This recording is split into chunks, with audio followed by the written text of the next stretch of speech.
Por que uma civilização que nunca foi comprovada, e que alguns dizem sequer existiu, ainda nos fascina tanto?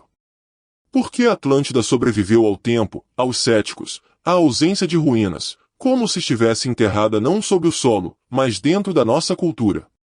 A resposta talvez não esteja nos livros de história, nem na arqueologia, mas em algo que um engenheiro norte-americano testemunhou, ou acreditou ter testemunhado, numa noite estranhamente silenciosa no deserto do Novo México, em 1950.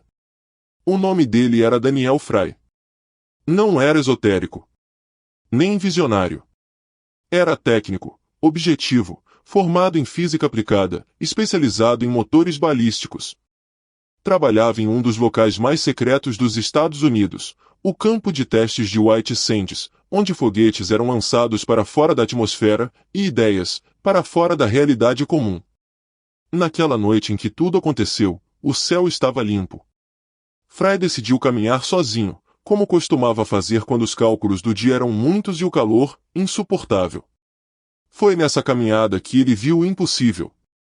Uma luz branca, sem fonte, sem som, descendo suavemente sobre a areia, como se não tivesse peso.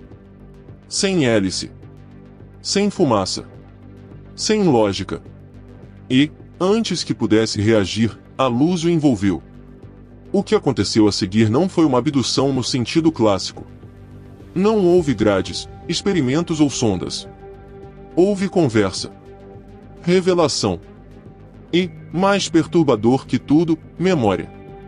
Segundo Fry, dentro daquela nave, ele ouviu uma voz. Ela não vinha de alto-falantes, nem de seres com aparência exótica. Era uma presença. Um nome que não era nome, mas identidade, Aralon. E foi Aralon quem contou a ele a verdadeira história de Atlântida. Uma história que não começou como um continente mágico, mas como o ápice de uma civilização técnica, racional, avançada ao ponto de dobrar leis naturais. Atlântida, disse Aralon, não foi um paraíso perdido. Foi um laboratório de poder. Seu povo dominava frequências que hoje só começamos a compreender. Eram capazes de manipular campos gravitacionais com cristais ressonantes e utilizar a energia do planeta em seu núcleo. Eles não falavam em fé, falavam em frequência.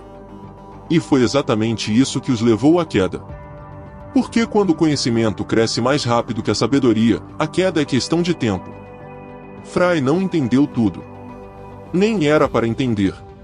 Mas ele sabia, no fundo, que o que ouvirá ali não era invenção. Era eco. E se esses ecos estiverem em todos nós? E se Atlântida nunca foi perdida, só esquecida? Na noite de 4 de julho de 1950, enquanto o resto do país celebrava o Dia da Independência com fogos, Daniel Fry decidiu caminhar sozinho pelo deserto. O calor do dia ainda pairava no ar, e ele costumava dizer que essas caminhadas o ajudavam a limpar a mente depois de tantas horas lidando com cálculos e motores de foguetes. Mas naquela noite, algo aconteceu. Enquanto atravessava uma duna, Fry viu uma luz branca e intensa cruzar o céu. Mas não era como os testes de mísseis que ele já tinha visto dezenas de vezes. Aquela luz era diferente. Ela se movia em silêncio absoluto. Não havia som de motor, nem vibração no ar, nem sinal de fumaça ou calor vindo de turbinas. Apenas uma presença brilhante e calma, como se estivesse viva. A luz parou a poucos metros de onde ele estava. E então, ele viu uma estrutura metálica, ovalada, com superfície lisa e brilhante, sem janelas ou portas visíveis. Não havia trem de pouso, nem marca no solo. O objeto parecia flutuar. Fry achou que poderia ser algum teste ultrassecreto da Força Aérea. Algo que nem mesmo os engenheiros civis como ele tinham autorização para conhecer. Mas o que aconteceu em seguida desafiava qualquer explicação técnica. A superfície do objeto simplesmente se abriu. Não como uma porta comum, mas como se uma parte da própria estrutura tivesse se desmaterializado para dar passagem. Sem barulho. Sem mecanismo visível. Curiosamente, Fry não sentiu medo. Apenas um impulso de seguir adiante. Como se algo o estivesse chamando. E ele entrou. Lá dentro, não havia painéis, nem controles, nem iluminação comum. O espaço era claro, mas não se via de onde vinha a luz. O ar era leve, quase perfumado. E, no meio daquele silêncio acolhedor, uma voz surgiu, não pelos ouvidos, mas diretamente na mente. Você não está sozinho, dizia. E esse foi apenas o começo. A voz que Daniel Fry ouviu dentro da nave não vinha de uma boca. Era como um pensamento colocado dentro do seu. Calma, precisa e surpreendentemente familiar. Ela se apresentou como Aralon, um nome, segundo ele, que não significava uma pessoa, mas uma consciência coletiva. Algo ancestral. Fry, engenheiro treinado para confiar apenas em evidências, tentava encontrar lógica em tudo aquilo. Mas Aralon não queria convencê-lo. Só queria mostrar. E o que mostrou foi a origem de um mundo que a humanidade parece ter esquecido. Segundo Aralon, muito antes do que chamamos de civilização, existiram dois grandes centros de conhecimento e cultura na Terra, Lemúria e Atlântida. Diferentes entre si, mas conectados por algo que hoje perdemos, o equilíbrio entre ciência e espírito. Lemúria, disse ele, teria existido em um continente hoje submerso sob o Oceano Pacífico, em uma era anterior aos registros arqueológicos mais antigos, muito antes da escrita ou dos impérios conhecidos. Era uma sociedade profundamente conectada à natureza, às forças sutis da terra e aos ciclos do tempo. Não construíam grandes monumentos, mas trabalhavam com frequência, som e consciência expandida. Já Atlântida, situada no meio do Atlântico, onde hoje só há água, foi o oposto complementar. Tecnologicamente avançada, sua cultura girava em torno da manipulação de energia em níveis que só agora começamos a arranhar. Usavam cristais amplificadores, estruturas geométricas precisas e campos de força invisíveis para sustentar cidades, mover objetos e até influenciar o clima. Essas informações não eram ditas como lenda, mas como fato esquecido. Fry perguntou por que nunca encontramos ruínas, vestígios, fósseis.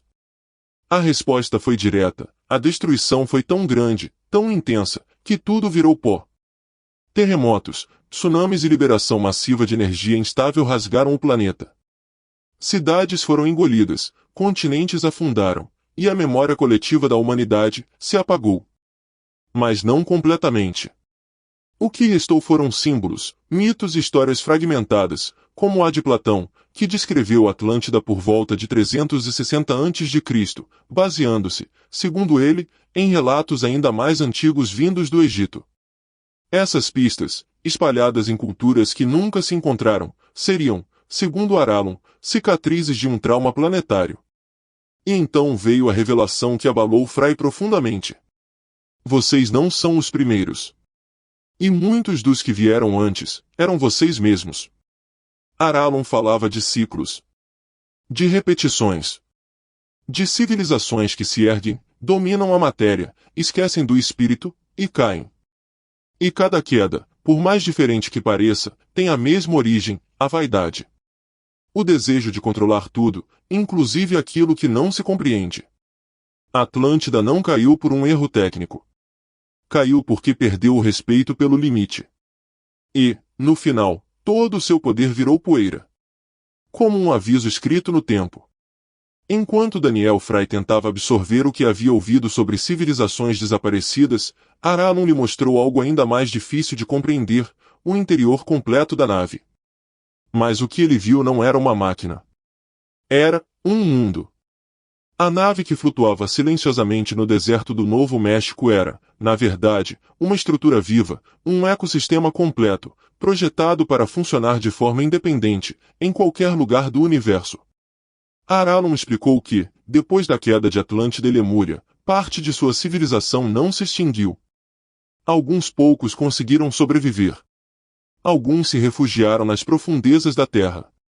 Outros, como o próprio Aralon, partiram para longe, além da atmosfera, em busca de segurança e continuidade. Essa nave, onde Fry se encontrava, não era uma simples cápsula de transporte. Ela foi construída para manter a vida indefinidamente, mesmo distante de qualquer planeta. Em vez de grandes florestas ou oceanos, ela abrigava microsistemas de equilíbrio ambiental, florestas em miniatura que reciclavam o ar, bactérias inteligentes que processavam resíduos e plantas geneticamente adaptadas para transformar qualquer luz, mesmo a mais fraca, em energia. Dentro dela, tudo era reaproveitado. Nada era descartado. Até os ciclos de sono, alimentação e atividade eram regulados para manter a harmonia do organismo coletivo.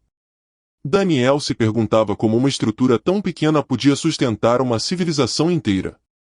E a resposta era simples, mas desconcertante: eles haviam aprendido a imitar os ritmos da Terra e, depois, a superá-los.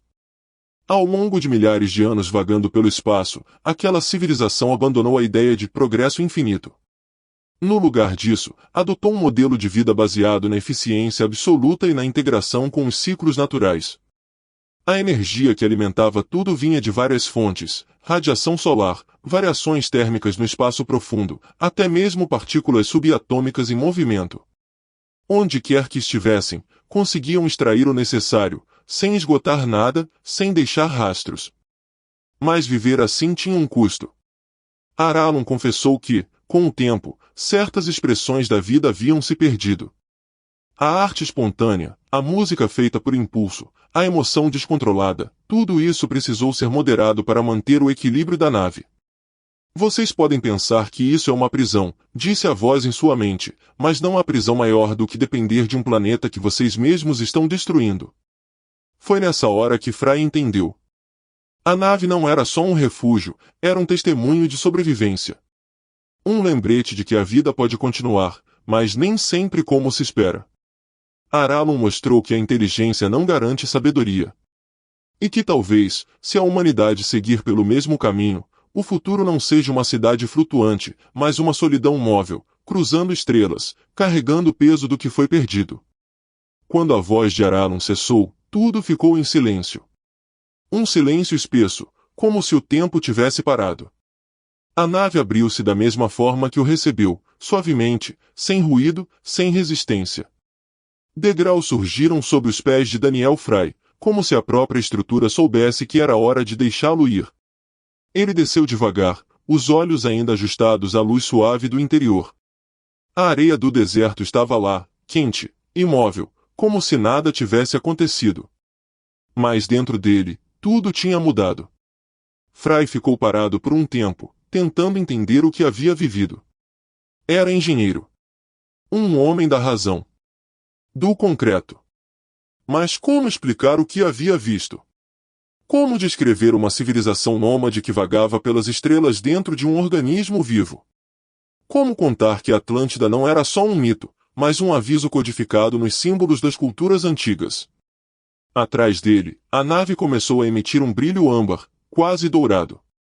E então, num único feixe de luz, subiu ao céu, sem barulho, sem vento, sem traço. Sumiu. Como se nunca tivesse existido. Mas existiu. Fry sabia. Naquela noite, de volta ao alojamento, ele não conseguiu dormir. Tentou escrever o que havia presenciado, mas as palavras falhavam. Porque como traduzir a sensação de ver o futuro e o passado se espelhando num único instante? Nos dias seguintes, ele seguiu com sua rotina. Participou de testes, ajustou sistemas, apertou mãos. Mas já não era o mesmo. As conversas técnicas pareciam vazias. Os motores que antes o fascinavam agora lhe pareciam infantis. Porque agora ele sabia que, se não mudássemos, poderíamos ter o mesmo destino daqueles que vieram antes. Antes de partir, Aralon deixou uma última frase gravada em sua mente, curta, mas definitiva. O conhecimento é semente.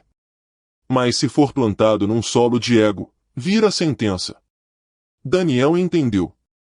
Atlântida não caiu por acidente. Caiu porque confundiu poder com propósito. E a humanidade moderna, ao repetir os mesmos erros, caminha para o mesmo abismo, agora com satélites, inteligência artificial, combustíveis, armas e o mesmo orgulho antigo. O símbolo da serpente entrelaçada na árvore não era um enfeite. Era uma memória. Um código. A sabedoria enrolada no tronco do tempo. E, como toda serpente, ela pode curar ou envenenar. Daniel Fry carregou esse aviso para o resto da vida.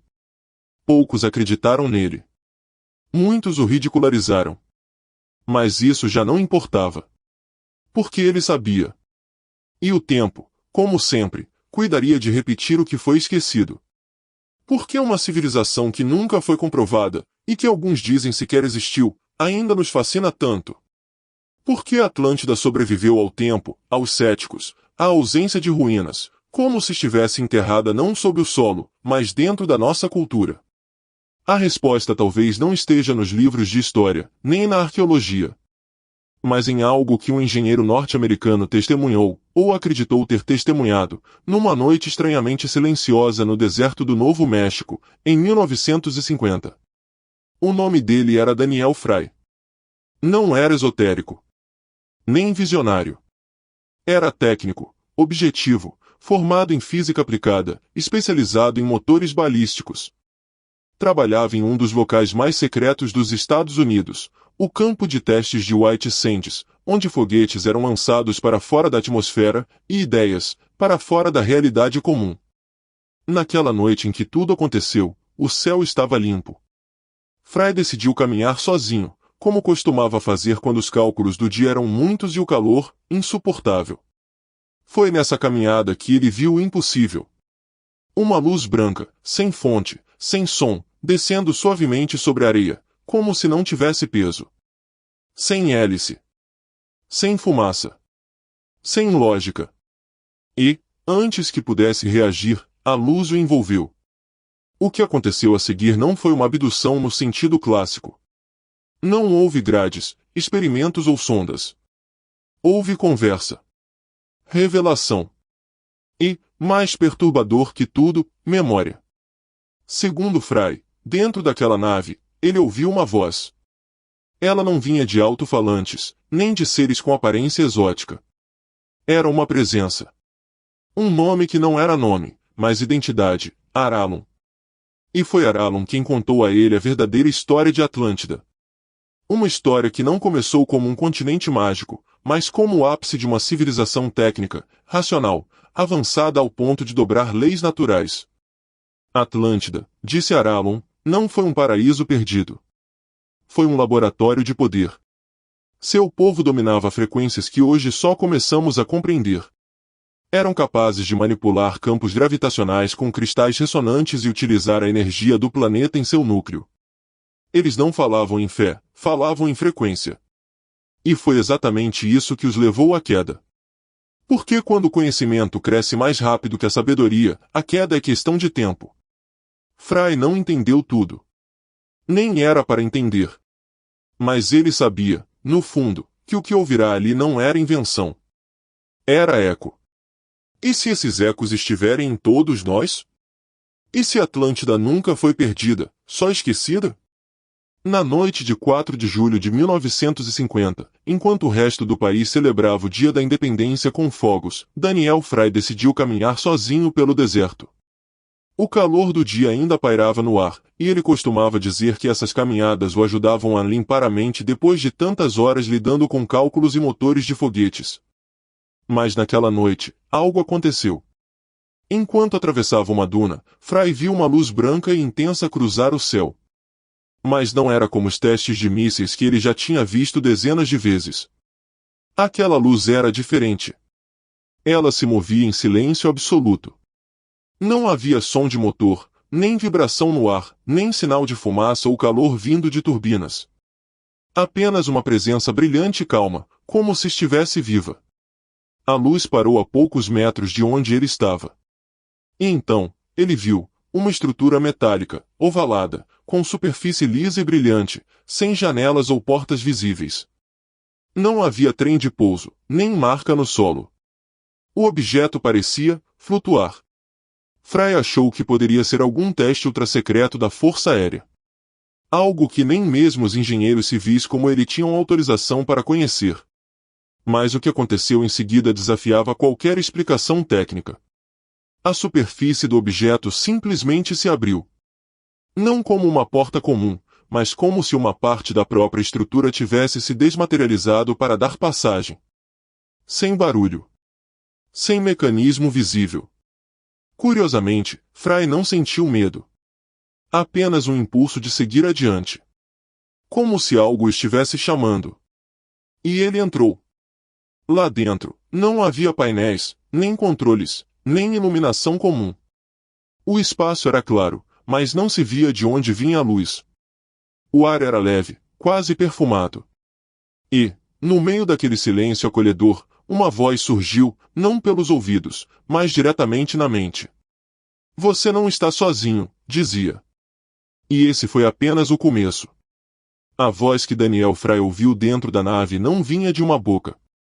Era como um pensamento colocado dentro do seu. Calma, precisa e surpreendentemente familiar. Ela se apresentou como Aralon, um nome, segundo ele, que não significava uma pessoa, mas uma consciência coletiva. Algo ancestral. Fry, engenheiro treinado para confiar apenas em evidências, tentava encontrar lógica em tudo aquilo. Mas Aralon não queria convencê-lo. Só queria mostrar. E o que mostrou foi a origem de um mundo que a humanidade parece ter esquecido. Segundo Aralon, muito antes do que chamamos de civilização, existiram dois grandes centros de conhecimento e cultura na Terra, Lemúria e Atlântida. Diferentes entre si, mas conectados por algo que hoje perdemos, o equilíbrio entre ciência e espírito. Lemúria, disse ele, teria existido em um continente hoje submerso sob o Oceano Pacífico, em uma era anterior aos registros arqueológicos mais antigos, muito antes da escrita ou dos impérios conhecidos. Era uma sociedade profundamente conectada à natureza, às forças sutis da Terra e aos ciclos do tempo. Não construíam grandes monumentos, mas trabalhavam com frequência, som e consciência expandida. Já a Atlântida, situada no meio do Atlântico, onde hoje só há água, foi o oposto complementar. Tecnologicamente avançada, sua cultura girava em torno da manipulação de energia em níveis que só agora começamos a arranhar. Usavam cristais amplificadores, estruturas geométricas precisas e campos de força invisíveis para sustentar cidades, mover objetos e até influenciar o clima. Essas informações não eram ditas como lenda, mas como fato esquecido. Fry perguntou por que nunca encontramos ruínas, vestígios, fósseis. A resposta foi direta: a destruição foi tão grande, tão intensa, que tudo virou pó. Terremotos, tsunamis e liberação massiva de energia instável rasgaram o planeta. Cidades foram engolidas, continentes afundaram, e a memória coletiva da humanidade se apagou. Mas não completamente. O que restou foram símbolos, mitos e histórias fragmentadas, como a de Platão, que descreveu a Atlântida por volta de 360 a.C., baseando-se, segundo ele, em relatos ainda mais antigos vindos do Egito. Essas pistas, espalhadas em culturas que nunca se encontraram, seriam, segundo Aralon, cicatrizes de um trauma planetário. E então veio a revelação que abalou Fry profundamente. Vocês não são os primeiros. E muitos dos que vieram antes, eram vocês mesmos. Aralon falava de ciclos. De repetições. De civilizações que se erguem, dominam a matéria, esquecem do espírito, e caem. E cada queda, por mais diferente que pareça, tem a mesma origem, a vaidade. O desejo de controlar tudo, inclusive aquilo que não se compreende. A Atlântida não caiu por um erro técnico. Caiu porque perdeu o respeito pelo limite. E, no final, todo o seu poder virou poeira. Como um aviso escrito no tempo. Enquanto Daniel Fry tentava absorver o que havia ouvido sobre civilizações desaparecidas, Aralon lhe mostrou algo ainda mais difícil de compreender, o interior completo da nave. Mas o que ele viu não era uma máquina. Era um mundo. A nave que flutuava silenciosamente no deserto do Novo México era, na verdade, uma estrutura viva, um ecossistema completo, projetado para funcionar de forma independente, em qualquer lugar do universo. Aralon explicou que, depois da queda de Atlântida e Lemúria, parte de sua civilização não se extinguiu. Alguns poucos conseguiram sobreviver. Alguns se refugiaram nas profundezas da Terra. Outros, como o próprio Aralon, partiram para longe, além da atmosfera, em busca de segurança e continuidade. Essa nave, onde Fry se encontrava, não era uma simples cápsula de transporte. Ela foi construída para manter a vida indefinidamente, mesmo distante de qualquer planeta. Em vez de grandes florestas ou oceanos, ela abrigava microsistemas de equilíbrio ambiental, florestas em miniatura que reciclavam o ar, bactérias inteligentes que processavam resíduos e plantas geneticamente adaptadas para transformar qualquer luz, mesmo a mais fraca, em energia. Dentro dela, tudo era reaproveitado. Nada era descartado. Até os ciclos de sono, alimentação e atividade eram regulados para manter a harmonia do organismo coletivo. Daniel se perguntava como uma estrutura tão pequena podia sustentar uma civilização inteira. E a resposta era simples, mas desconcertante: eles haviam aprendido a imitar os ritmos da Terra e, depois, a superá-los. Ao longo de milhares de anos vagando pelo espaço, aquela civilização abandonou a ideia de progresso infinito. No lugar disso, adotou um modelo de vida baseado na eficiência absoluta e na integração com os ciclos naturais. A energia que alimentava tudo vinha de várias fontes: radiação solar, variações térmicas no espaço profundo, até mesmo partículas subatômicas em movimento. Onde quer que estivessem, conseguiam extrair o necessário, sem esgotar nada, sem deixar rastros. Mas viver assim tinha um custo. Aralon confessou que, com o tempo, certas expressões da vida haviam se perdido. A arte espontânea, a música feita por impulso, a emoção descontrolada, tudo isso precisou ser moderado para manter o equilíbrio da nave. Vocês podem pensar que isso é uma prisão, disse a voz em sua mente, mas não há prisão maior do que depender de um planeta que vocês mesmos estão destruindo. Foi nessa hora que Fry entendeu. A nave não era só um refúgio, era um testemunho de sobrevivência. Um lembrete de que a vida pode continuar, mas nem sempre como se espera. Aralon mostrou que a inteligência não garante sabedoria. E que talvez, se a humanidade seguir pelo mesmo caminho, o futuro não seja uma cidade flutuante, mas uma solidão móvel, cruzando estrelas, carregando o peso do que foi perdido. Quando a voz de Aralon cessou, tudo ficou em silêncio. Um silêncio espesso, como se o tempo tivesse parado. A nave abriu-se da mesma forma que o recebeu, suavemente, sem ruído, sem resistência. Degraus surgiram sob os pés de Daniel Fry, como se a própria estrutura soubesse que era hora de deixá-lo ir. Ele desceu devagar, os olhos ainda ajustados à luz suave do interior.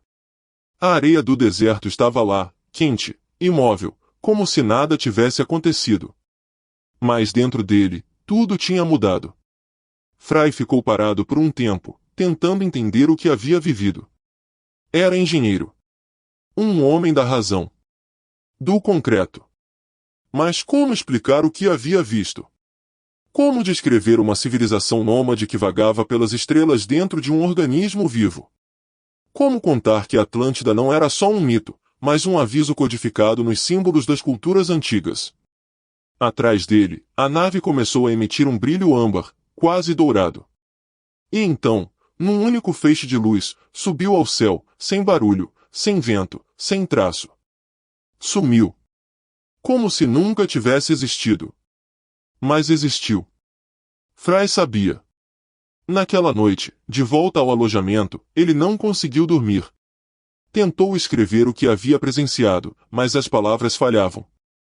Porque como traduzir a sensação de ver o futuro e o passado se espelhando num único instante? Nos dias seguintes, ele seguiu com sua rotina. Participou de testes, ajustou sistemas, apertou mãos. Mas já não era o mesmo. As conversas técnicas pareciam vazias.